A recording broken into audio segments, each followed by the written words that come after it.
주일 예배가 거의 끝나갈 무렵이었어요. 축도가 끝나고 아주 고요한 시간. 다들 이제 자리에서 일어나 집에 갈 준비를 하는데 그때 목사님이 다시 마이크를 잡으시는 거예요. 그리고 이 딱 한마디의 광고가 모든 이야기의 시작이었습니다. 목소리는 참 낮고 부드러웠어요. 누구 한 명을 딱 지목해서 말한 것도 아니었고요. 그냥 언뜻 들으면 뭐랄까 모두를 위한 평범하고 친절한 안내처럼 들리죠. 바로 이 지점에서 이야기가 시작됩니다. 오늘 우리가 들여다볼 이야기는요, 누가 옳고 누가 틀렸냐 그런 얘기가 아닙니다. 똑같은 상황 속에서 왜 사람들은 이렇게 다른 선택을 하게 될까? 그 마음의 길을 한번 같이 따라가 보려고 합니다. 네, 바로 이 부분이에요. 이 부드러운 말이 어떻게 보이지는 않지만 아주 강력한 규칙을 만들어내는지, 그리고 그 규칙이 사람들 마음속에 어떤 물결을 일으키는지 지금부터 한번 따라가 볼게요. 자, 그럼 먼저 떠나기로 한 사람 수진 씨의 마음속으로 한번 들어가 볼까요? 그 광고를 들었을 때 수진 씨는 과연 뭘 느꼈을까요? 재미있는 건요, 수진 씨가 처음 느낀 감정이 상처나 분노가 아니었다는 거예요.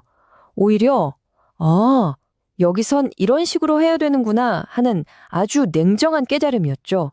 마치 그곳의 생존 매뉴얼을 순식간에 딱 읽어낸 것처럼요. 수진 씨는 바로 떠나지 않았어요. 오히려 어떻게든 잘 해보려고 정말 노력했죠. 야근하고 피곤한 날에도 막 숨가쁘게 달려와서 자리에 앉고 자기 진짜 마음보다는 이 공동체에서 안전한 태도가 뭔지를 먼저 배우려고 했던 거예요. 그만큼 진심으로 적응하고 싶었던 거죠.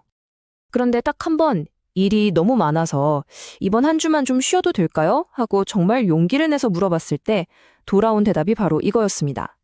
말은 참 친절했는데 그 방향은 아주 분명했죠. 기준에는 예외가 없다는 거예요. 바로 이 지점에서요, 되게 중요한 심리적인 변화가 일어나요. 아무도 수진 씨한테 화를 낸 게 아니잖아요? 근데 그 부드러운 권유가 무엇이에요? 내가 스케줄 조정도 못하는 부족한 사람이구나.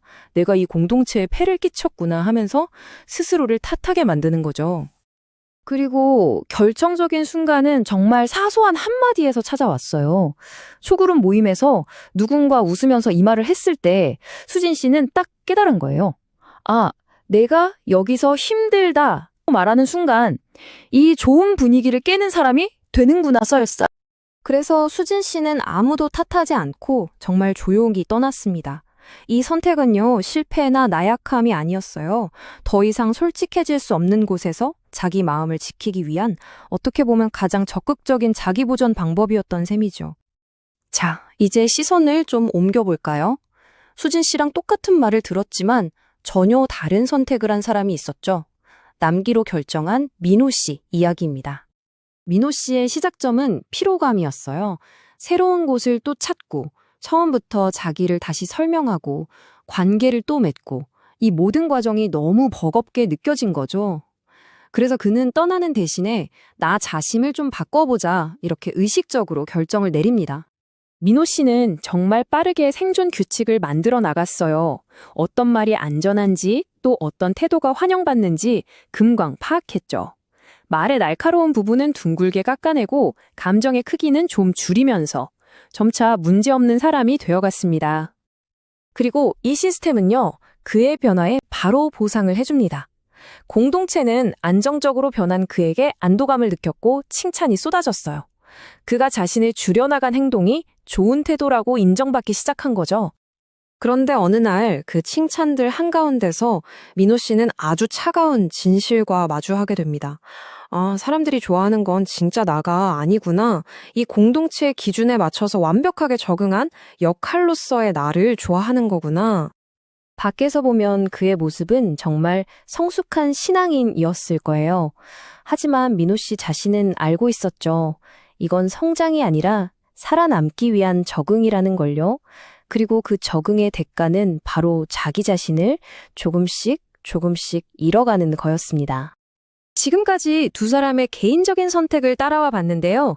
이제 한 걸음 뒤로 물러나서 이 두 가지 다른 선택을 만들어낸 보이지 않는 힘, 그러니까 이들이 서 있던 판에 대해서 한번 이야기해 보겠습니다.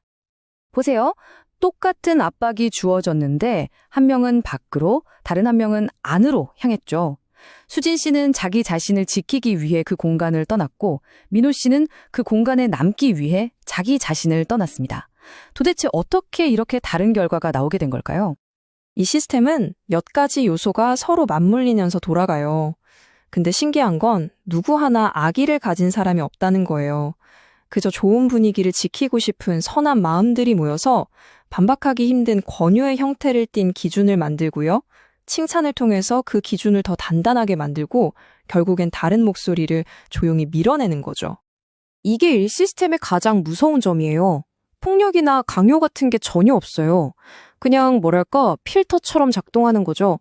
어떤 사람은 걸러져서 밖으로 나가게 되고 남아있는 사람은 그 틀에 맞게 모양이 바뀌어가는 거예요. 이 모든 게 정말 조용하고 평화롭게 이루어집니다. 그렇다면 우리는 이 이야기에서 과연 무엇을 봐야 할까요? 떠난 사람이 나약하다, 남은 사람이 지혜롭다 이렇게 평가하는 대신에 관점을 한번 바꿔보는 건 어떨까요? 이 문장이 이 이야기의 핵심을 정확히 꿰뚫고 있어요. 공동체의 진짜 위기는요, 빈자리가 늘어나는 게 아니라 그 채워진 자리에 앉은 사람들이 더 이상 자신의 색깔을 잃어버리는 것, 바로 그거일지도 모릅니다. 시스템 안에서 성공한 것처럼 보였던 민호 씨의 이 모습은 참 마음이 아프죠. 나는 교회를 떠나지 않았는데 나는 어디에 두고 왔지? 그는 자리를 지켰지만 결국 자기 자신을 잃어버린 거예요. 이게 바로 보이지 않는 시스템에 남아있는 사람들에게 청구하는 비용인 셈입니다.